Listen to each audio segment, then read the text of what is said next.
మాజీ ఎంపీ సంతోష్పై చర్యలు తీసుకోండి. ఎవరు? రమ్యారావు. ఈ రమ్యారావు ఎవరో మనకు తెలుసు. ఆమె కేసీఆర్ అన్న కూతురు. ఎవరి మీద ఆమె కంప్లైంట్ చేసింది? సంతోష్రావు మీద. సంతోష్రావు మీద కంప్లైంట్ చేసి ఈడీకి కేసీఆర్ అన్న కూతురు రమ్యారావు ఫిర్యాదు. అక్రమంగా మైనింగ్, ఇసుక క్వారీలు నిర్వహిస్తున్నారని ఆరోపణ.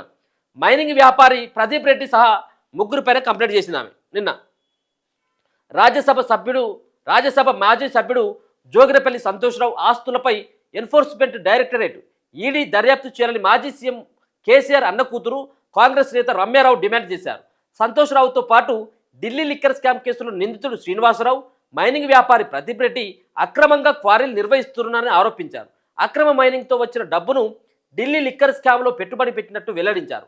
మైనింగ్ వ్యాపారి జోరపల్లి ప్రదీప్ రెడ్డి అక్రమ క్వారీల వెనుక సంతోష్రావు, శ్రీనివాసరావు ఉన్నారని ఆరోపించారు. ప్రదీప్ రెడ్డి తండ్రి మృతి అనంతరం ఆయన పేరున ఉన్న మైన్స్, క్వారీలను అక్రమంగా బదిలీ చేయించుకున్నారని ఆరోపిస్తూ ప్రదీప్ రెడ్డి తల్లి జోరపల్లి కృష్ణకుమారి సోమవారం ఈడీ అధికారులకు ఫిర్యాదు చేశారు. కృష్ణకుమారితో కలిసి రమ్యారావు ఈడీ ఆఫీస్కు వచ్చారు. సంతోష్రావు, శ్రీనివాస్ సహా ప్రదీప్ రెడ్డి అక్రమ క్వారీలు నిర్వహిస్తున్నారని ఈడీకి తెలిపారు. అనంతరం రమ్యారావు మాట్లాడుతూ హోటల్లో సర్వర్లు పనిచేసిన వారికి వేల కోట్ల రూపాయలు ఎక్కడి నుంచి హోటల్లో సర్వర్లుగా అంటే హోటల్లో మన సర్వర్లు ఉంటారు కదా, ఆ పని చేసినటువంటి అది సంతోష్రావును ఉద్దేశిస్తూ మాట్లాడినటువంటిది. హోటల్లో సర్వర్లుగా పనిచేసిన వారికి వేల కోట్ల రూపాయలు ఎక్కడి నుంచి వచ్చాయని ప్రశ్నించారు.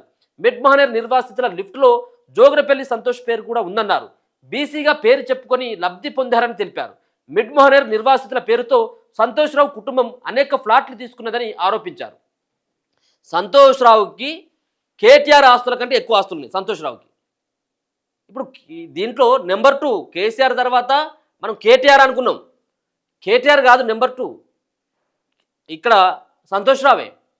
ఎందుకు సంతోష్రావు అని చెప్తున్నా అంటే గతంలో 10 సంవత్సరాలలో తెలంగాణలో రాష్ట్ర ముఖ్యమంత్రిగా కేసీఆర్ ఉంటే కేసీఆర్ను కలవాలంటే ముందుగా సంతోష్రావును దాటుకొని వెళ్ళాలి. కొన్ని కీలకమైనటువంటి అంశాలు అంటే పార్టీ భవిష్యత్తు గురించి కానీ, పార్టీ నాశనం అయిపోతుంటే కానీ, ప్రజలు ఏం చెప్పుకుంటున్నారు, ప్రజలు ఏమనుకుంటున్నారన్నటువంటి అంశాన్ని కొంతమంది వ్యక్తులు కేసీఆర్కు చెప్పాలన్నా కానీ చెప్పనీయకుండా అడ్డుపడ్డటువంటి వ్యక్తి సంతోష్రావు. ఫైరోలు చేసిండు. కేసీఆర్ కళ్ళు కప్పి కొన్ని చేసిండు, కళ్ళు కప్పకుండా కొన్ని చేసిండు. ఇట్లా వేల కోట్ల రూపాయలు సంపాదించుడు.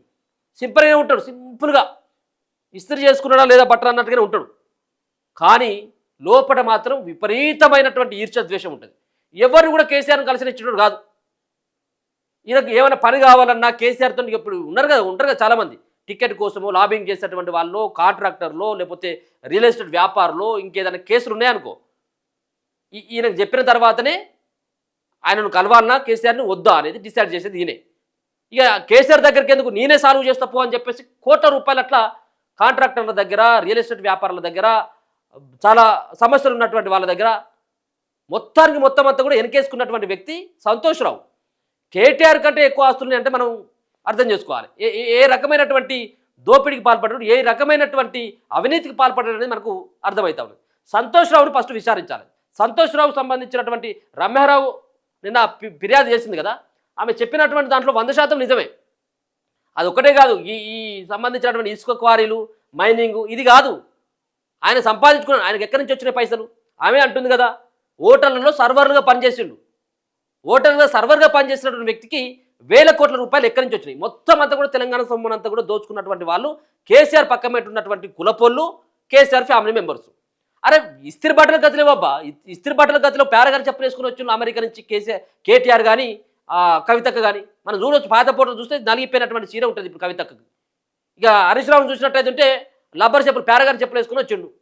ఇప్పుడు ఏంది అంతంత పెద్ద పెద్ద విల్లాలు ఎక్కడి, ఫామ్ హౌస్లు ఎక్కడి, 100 కోట్ల రూపాయలకు సంబంధించినటువంటి మీకు ఆ భూములు ఎక్కడి, ఆ కారులు ఎక్కడి, ఇవన్నీ ఎక్కడి నుంచి వచ్చినాయి? అంతకుముందు ఏమో లేవు, మరి ఇప్పుడు ఎందుకు వచ్చినాయి? ఇదంతా కూడా తెలంగాణను దోపకం చేసుకున్నటువంటి వాళ్ళు కాబట్టి మొత్తానికి ఆయన సంతోష్రావు పైన ఈడీ అధికారులకు రమ్యారావు ఫిర్యాదు చేసింది. ప్రభుత్వం మారిన దందాలు ఆగట్లేదట. సంతోష్రావు సహా ముగ్గురు 2013 నుంచి అక్రమంగా క్వారీలు నిర్వహిస్తున్నారని తెలిపారు. ప్రదీప్ రెడ్డి బోగస్ పత్రాలను తయారు చేసి మోసాలకు పాల్పడుతున్నారు. ప్రభుత్వం ఎవరిదైనా భూతందాలు మాత్రం కొనసాగుతూనే ఉన్నాయన్నారు. అన్ని శాఖల వాళ్ళు మేనేజ్ అన్ని శాఖలకు వాళ్ళు మేనేజ్ చేస్తున్నారని ఆరోపించారు. మరి ఇప్పుడు ఉన్నది మీ ప్రభుత్వమే కదా, మీ ప్రభుత్వం కదా తల్లి రమ్యారావు గారు, మీ ప్రభుత్వమే, మీ ముఖ్యమంత్రి రేవంత్ రెడ్డి ఉన్నారు. మరి ఎందుకు చర్యలు తీసుకోవట్లేదు? ఎందుకు చర్యలు తీసుకోలేదు? నువ్వు పోయి ఈడి దగ్గరికి పోయినావు, మరి మీ ప్రభుత్వం అది ఇల్లీగల్ నడుస్తూ ఉన్నది, మొత్తం అంతా కూడా అధికారులు మేనేజ్ చేస్తూ ఉన్నారు, వాళ్ళు చెప్పినట్టే అక్కడ ఉన్నటువంటి అధికారులు కూడా వింటా ఉన్నారని చెప్పేసి ఎందుకు చెప్పలేకపోతా ఉన్నావు? ఇదంతా కూడా నాకింత నీకింత అన్నటువంటి తీరుగా ప్రభుత్వ వ్యవహారం కూడా మారిపోయింది. సో చూడాలి మరి ఏ విధంగా ఎంపీ పైన చర్యలు తీసుకుంటారు, ఆమె ఇచ్చినటువంటి ఫిర్యాదు మేరకు అనేది మనం చూడాలి.